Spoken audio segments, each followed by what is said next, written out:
Dans la vidéo précédente, vous avez pu voir comment créer une page. Vous avez vu qu'il y avait différents types de pages. Donc je vais rentrer un peu plus dans le détail dans chaque type de page. Donc pour cela, j'ai créé une page de chaque type. Donc la première page que nous allons regarder est la page classique.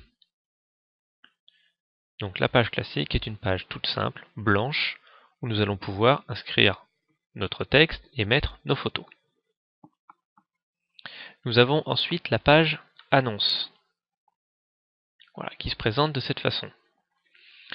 Donc dans une page annonce, nous allons pouvoir écrire un nouveau message en cliquant sur le bouton ici.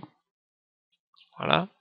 Nous allons pouvoir mettre le titre de notre message et le texte de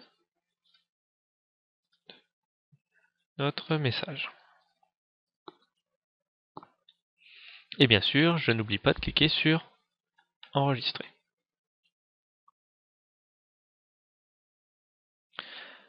Le principe de la page annonce, c'est qu'elle fonctionne un peu comme un blog.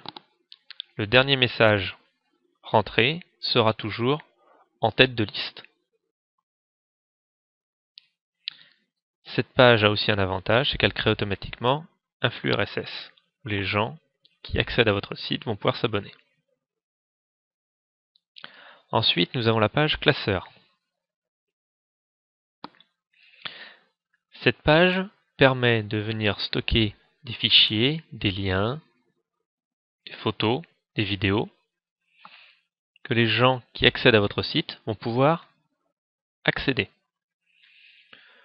Pour ajouter un fichier, il suffit de cliquer sur le bouton ajouter un fichier, d'aller chercher dans votre ordinateur un fichier,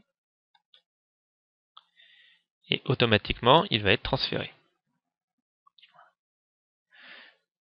Donc toutes les personnes qui ont accès à votre site pourront bien afficher l'image que je viens de mettre ou télécharger l'image. Et ils auront une information sur la taille, la version du fichier qui a été mis, de quand date la mise à jour et qui l'a mis en ligne. Bien sûr, les personnes, eux, ne pourront pas ajouter. Il n'y a que vous, le propriétaire du site, qui peut ajouter ou supprimer des fichiers. Ensuite, nous avons la page liste qui propose plusieurs possibilités. On peut donc créer une liste de choses à faire pour un suivi de projet ou ainsi de suite. Il suffit de cliquer sur utiliser ce modèle pour que la page soit créée automatiquement.